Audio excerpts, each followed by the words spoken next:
आज छत्रपती शिवरायांची जयंती आहे आणि आपण बघू शकता की अंतरावली सराटीमध्ये पण या शिवजयंतीची तयारी मोठ्या प्रमाणात करण्यात आलेली आहे।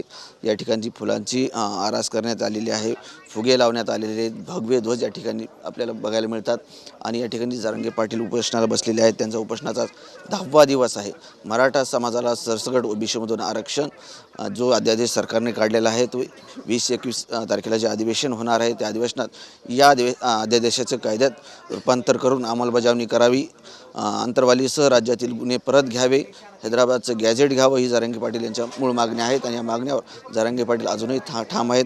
परंतु आज शिवजयंतीच्या निमित्ताने अंतरवाली सराटीमध्ये आपण बघू शकतो की कशा प्रकारे फुलांची आरास करण्यात आलेली आहे। या ठिकाणी फुलांच्या माळा सजवण्यात आलेल्या आहेत आणि या ठिकाणी इकडे बघू शकतो आपण की या ठिकाणी एक पालखी तयार करण्यात आलेली आहे। या पालखीमधून छत्रपती शिवरायांची एक मिरवणूक काढण्यात येणार आहे। या पालखीमध्ये छत्रपतीची छोटी प्रतिकृती असेल आणि ही मिरवणूक अंतरवाली सराटीमध्ये पूर्ण गावामध्ये फेरा मारून या ठिकाणी परत येईल।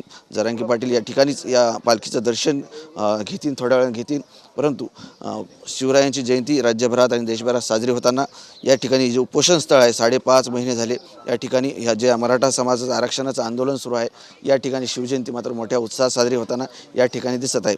आणि जरांगे पाटील यांचं एकच म्हणणं आहे की ही शिवजयंती साजरी करताना शांततेत आणि उत्साहात शिवजयंती साजरी करावी आणि राज्यभर मराठा समाजाने या शिवजयंतीचा एक शुभ संदेश सर्व समाजापर्यंत पोहोचावा आणि मराठा आरक्षणासंदर्भात जरांगे पाटील यांचं जे उपोषण आहे ते उपोषणावर अजूनही ते ठाम आहेत।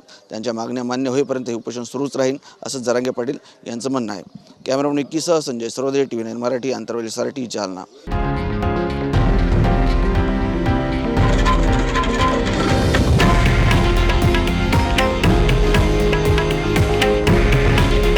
हे आहे देशातील नंबर 1 न्यूज नेटवर्क आणि आपण पाहत आहात TV9 मराठी।